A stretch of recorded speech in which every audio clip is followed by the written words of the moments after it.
In my last lecture, I suggested that despite a booming economy in the 1990s, the middle and working classes didn't see much improvement in their standards of living. Most of the gains associated with this boom went to the corporate elite. I suggested that what we saw in the 1990s was actually the continuation of a trend that began in the 1970s. At that time, a globalized economy pushed companies to become leaner and meaner. They moved factories to low-wage countries, they replaced workers with machines, they cut back on full-time workforces, and so on. In this lecture, I want to explore what all this has meant for America's workers, with a particular focus on the working class and the middle class.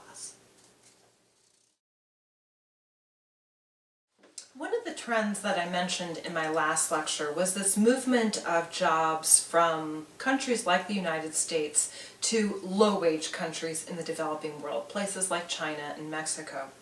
This is part of a process that we call deindustrialization, and it's meant considerable job loss and unemployment in parts of the United States. Especially in old industrial areas in the Northeast and Midwest, places like Detroit, Cleveland, and Pittsburgh, jobs have all but disappeared. Now, many of these jobs were union factory jobs. They were the kinds of jobs that a worker would hold over a lifetime.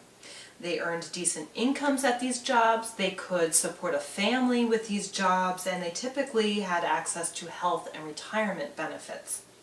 This basically afforded them a place in the middle class, even though they didn't have a college education.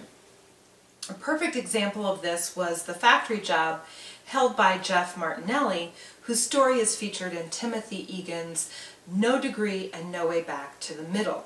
Martinelli, as you'll recall, lost that job when the factory that he worked at closed down.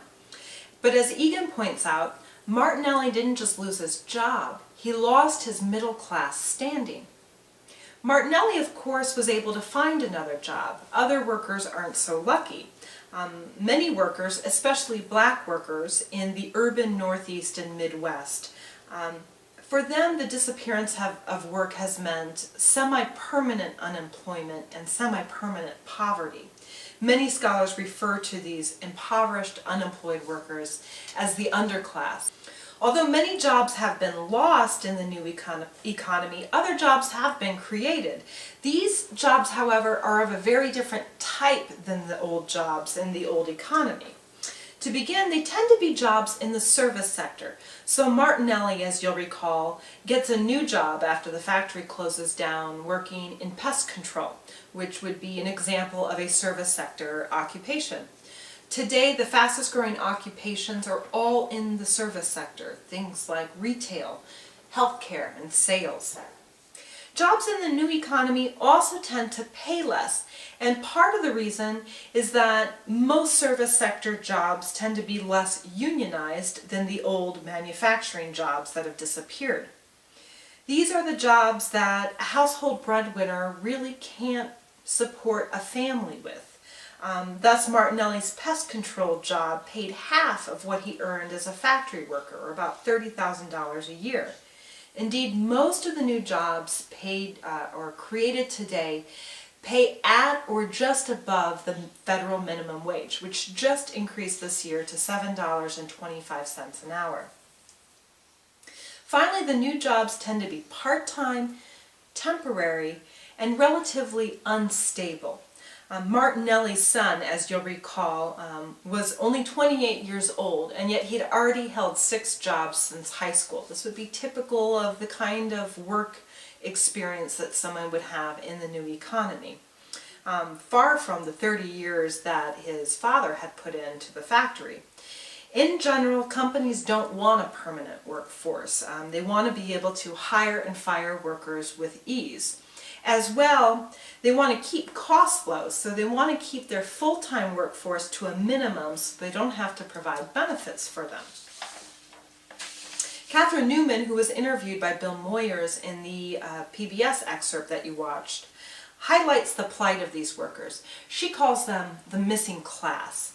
As she explains, they include cab drivers, home health care workers, hotel cleaners, and other service workers for whom, quote, a job is not enough. Newman refers to this as the missing class because they're largely ignored by policymakers. And this is primarily because they're not defined as poor. They're only near poor. Typically they earn between $20,000 and $40,000 a year, which although is quite low, is actually not below the U.S. poverty threshold. So they don't qualify for food stamps, they don't qualify for Medicaid, they don't qualify for subsidized housing. Newman estimates that there are approximately 57 million Americans who fall into this class, which translates to about 1 in 3 Americans. Even the professional sector has seen an increase in temporary part-time jobs and a decline in job stability. We see, for example, the rise in adjunct or part-time teaching at colleges and universities, which includes yours truly. And just recently we saw devastating layoffs for primary and secondary school teachers. In the end, what this amounts to is what scholars call a hollowing out of the middle class. And by this they mean that the middle class is shrinking as workers experience downward class mobility.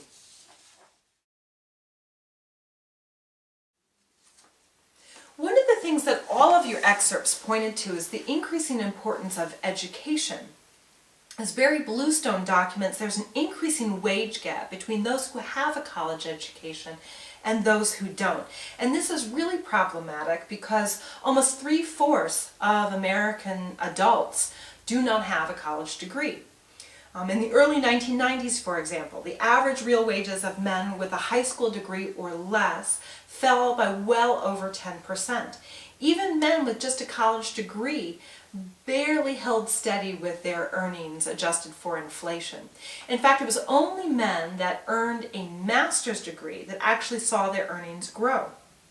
So one answer to the problem of wage erosion is to increase educational opportunity. But Barry Bluestone argues that educational access is not enough. That this does nothing to change the structural changes to the U.S. economy, which also account for this wage erosion.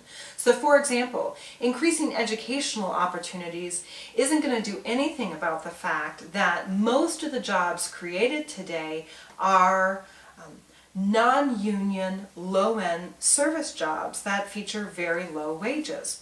So Bluestone also argues that we need to increase the federal minimum wage. We need to have labor laws that make it easier for workers to unionize. Both of these theoretically would increase the earnings of workers that are low-skilled and less educated. Catherine Newman, again, echoes both of these suggestions and puts forth a very strong argument for a living wage. But she provides 2 other suggestions as well. She talks about expanding healthcare options, since most people in the missing class do not have jobs that offer them healthcare. As well, she talks about expanding affordable housing, even programs that would help low-wage workers afford to buy a home and become homeowners.